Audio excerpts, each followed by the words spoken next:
రాష్ట్రాల్లో ఆయా రాష్ట్రాలకు సంబంధించినటువంటి వాగ్గేయకారుల్ని సంగీతాన్ని వ్యాప్తి చేసుకుంటూ రాష్ట్ర ప్రభుత్వం తరఫున ప్రతి సంవత్సరం కొన్ని కార్యక్రమాలు జరుగుతూ ఉంటాయి.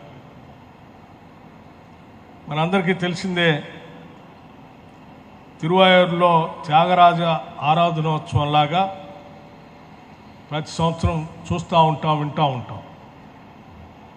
అట్లాగే మన తెలంగాణ రాష్ట్రానికి కూడా ఉన్నటువంటి ప్రముఖ వాగ్గేయకారుడు భక్త రామదాస్ గారిని వారి జయంతిని పురస్కరించుకొని రాష్ట్ర వ్యాప్తంగా ఉన్నటువంటి సంగీత కళాకారులందరినీ కూడా పిలిచి పెద్ద ఎత్తున ఉదయం నుంచి సాయంత్రం వరకు ఈ ఆరాధనా ఉత్సవ కార్యక్రమాలని జరపాలని రాష్ట్ర ప్రభుత్వ ఆలోచన మేరకు సంగీత నాటక అకాడమీ చైర్మన్ గారు అలేఖ్య గారు ఈ కార్యక్రమాన్ని బాధ్యతగా తీసుకొని నిర్వహిస్తున్నందుకు రాష్ట్ర ప్రభుత్వం తరఫున వారిని నేను ప్రత్యేకంగా అభినందిస్తూ ఉన్నాను.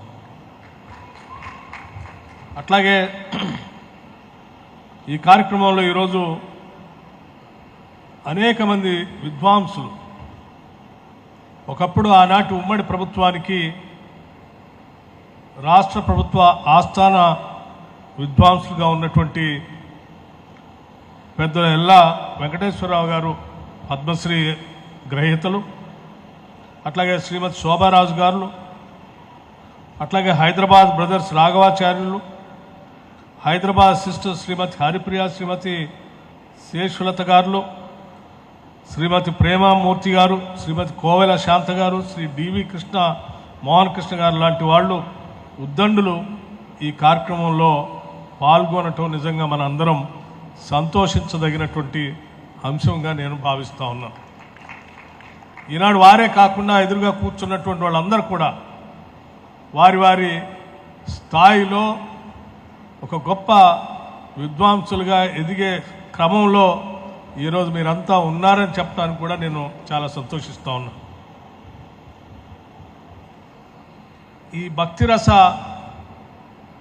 వాగ్గేయకారులు అనుసరించి ఈరోజు మనం తీసుకున్నటువంటి కార్యక్రమం కీర్తనల్ని, సంకీర్తనల్ని మౌఖికంగా ప్రచారం చేసుకుంటూ ముందు తరాలకు అందించేటువంటి ఒక బృహత్తర కార్యక్రమం కూడా ఇందులో ఒక భాగమే.